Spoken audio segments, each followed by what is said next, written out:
My last video was about an imminent change to the state pension and national insurance contributions. It's quite a popular one. It got 250,000 views in 10 days, but then the looming deadline that I was talking about got put back by nearly 2 years to the 5th of April 2025. So the pressure is off now, but this is still a really important subject, and the last video raised enough questions in the comments that I reckon it's worth a follow-up.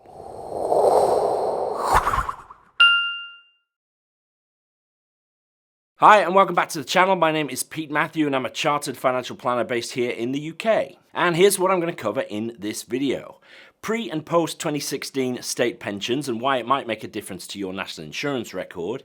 All about contracting out and COPE and what it means for your pension.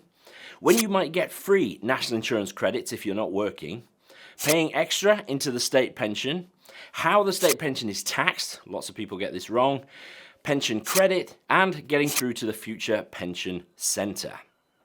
Now don't forget, this video is brought to you by Meaningful Academy Retirement Planning. More on that in a little bit. Now if you watched the last video, you will spot that on one page of my national insurance record, it said that I had to contribute another 4 years to get the full 35 years of benefits. But then on another page, it said that I had 28 years in.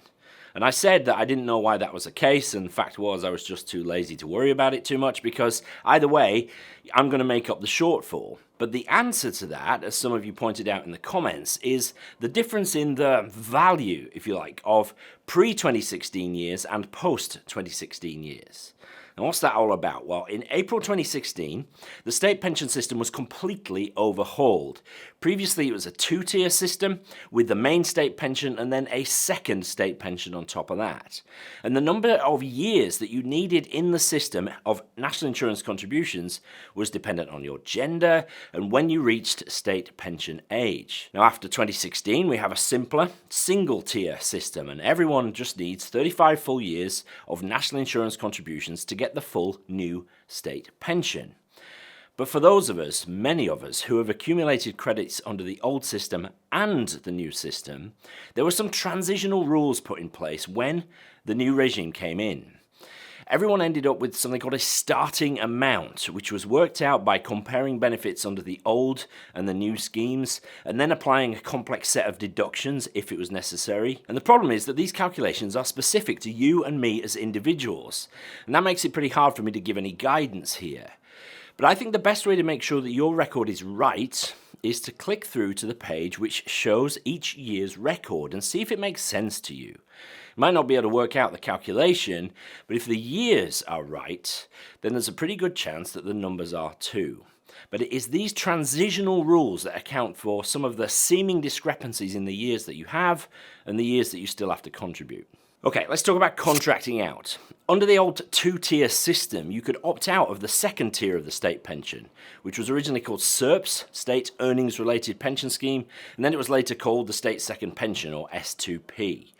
Now, by opting out, you paid a reduced level of national insurance, and some of the contributions that you were paying were redirected into a personal pension or a workplace pension, building up benefits there instead of inside the state pension.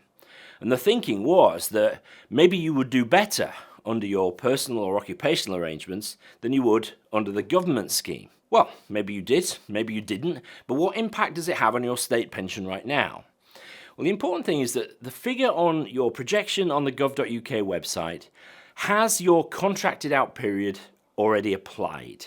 So lots of people wonder if the COPE figure, contracted out pension equivalent, whether that figure is deducted from the state pension figure on the website. Well, the answer is no. So rest easy. The expected pension figure is what you're expected to get. It's not that minus the COPE figure. The COPE figure reflects the approximate notional amount that you would have accrued in the state pension had you not contracted out. Sort of a Jim Bowen, here's what you could have won moment, had you stayed in the state second pension. But what you will actually get from the scheme that you contracted out into, well, that's unknown. Certainly it's unknown by the government, and it'll be unique for each individual. Depends on the scheme, depends on the plan, depends on how it was invested, tons of variables. So the COPE figure is just an approximate figure of what you might hope to have benefited by contracting out. So you need to look into the scheme or schemes that you used to contract out.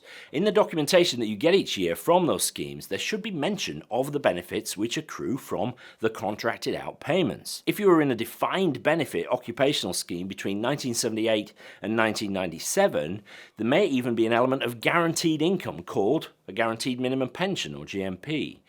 Again, this is a hugely complex area, so gather your paperwork together and seek professional advice if you're not sure about it yourself. The main point though, the state pension forecast already has all this factored in. Now, your national insurance record doesn't just factor in when you are working.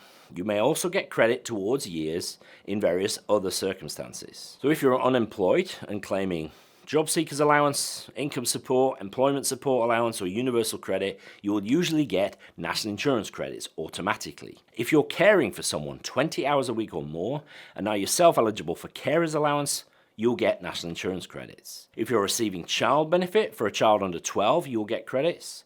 If you're on maternity, paternity, or adoption leave, you'll get credit for that period too. And if you're unable to work due to long-term illness or disability and you're receiving incapacity benefit or ESA or some other benefits, you should get national insurance credits too. So when you check your national insurance record, and specifically the years bit on the website, think back to times when you couldn't work or you were looking after a child or whatever, and make sure those years have been correctly credited to you. Okay, if this is useful so far, do me a favor, like this video, subscribe to the channel if you're not already, and importantly, share the video with someone who you know might find it useful.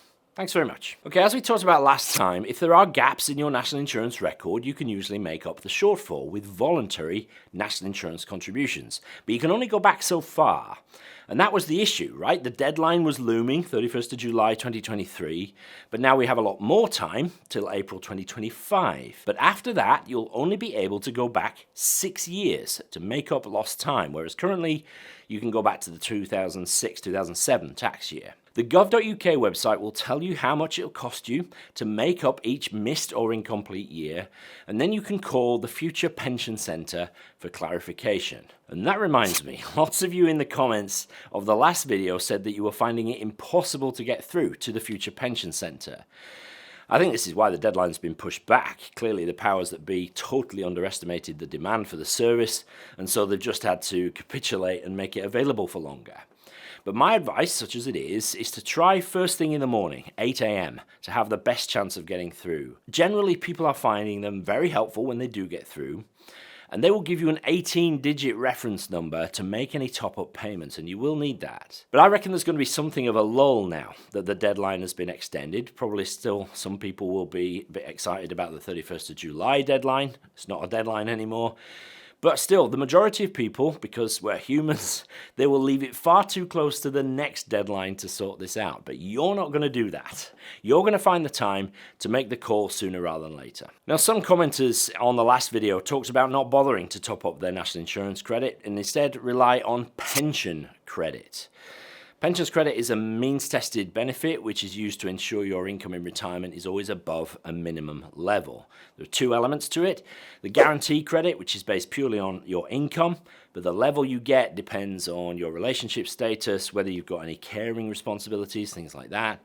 And then there is the savings credit, which is only for people who reach state pension age before 6th of April 2016, and it rewards people who have a modest income or level of savings in retirement. And that's all well and good and everything, and those credits are there if you really need them. But how much better to take matters into your own hands if you've got that option, rather than just rely on the state. Pension credit, like any benefit, could be withdrawn at any time. And some would argue that the rules keep changing for the state pension too, and that's undeniable. But the state pension isn't a benefit as such. It's something that you have earned and contributed towards. And as such, I think it's much more secure. Now, before we wrap up and talk just a little bit about how pensions are taxed in retirement, let me just mention Meaningful Academy Retirement Planning. This is my course for those who are in the run-up to retirement or who have crossed the threshold and are now retired and want to make the most of it. In the course, you'll learn how to invest in retirement, how to mitigate some key risks, how to determine the most tax-efficient way of drawing down on your pensions and other investments, and there's loads more besides. Tons of video lessons, worksheets, calculators, live Q&A calls with me, and a thriving community of people all in a similar position looking to help each other out. And if that wasn't enough, there's also a year's included access to the best financial planning software in the world. It's the tool I use every day with clients, and it's called Voyant Go. You're going to love it. So check out meaningfulacademy.com/retirement planning to find out more. And if you decide to sign up, use the coupon code YouTube for a decent discount. I'll see you inside the academy. Last of all here, I want to clear up some confusion about how the state pension will be taxed when you get it. So I want you to think of a few boxes stacked one on top of the other next to a wall. And on the wall are different markings at different heights, showing the different tax bands. Now each box represents a different source of income, including the state pension. And when the height of the stack of boxes goes higher than the first marking, which is at £12,570 currently, that's when you start paying income tax. Now the state pension is always the bottom box. It's the first tier of your income. And thus far, it's always been below the personal allowance. So your state pension is tax-free.